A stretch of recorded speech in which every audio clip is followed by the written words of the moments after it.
Welcome to our smart factory. Today we'll explore how a cooling tower works, including how it helps regulate industrial temperatures using the principles of heat exchange and evaporation. Let's begin the tour. This is a cooling tower, a vital component in industrial plants. Its main function is to remove excess heat from the system by cooling down hot water used in machinery or processes.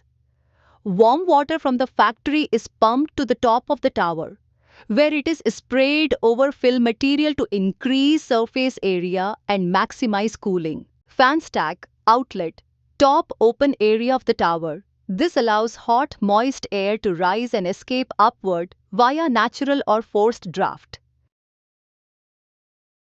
Fill area media, the blue grid-like surface inside the base structure, breaks water into droplets to increase surface area for better cooling. Air inlet louvers, the gaps at the bottom sides of the tower, where cool ambient air enters the tower for evaporation.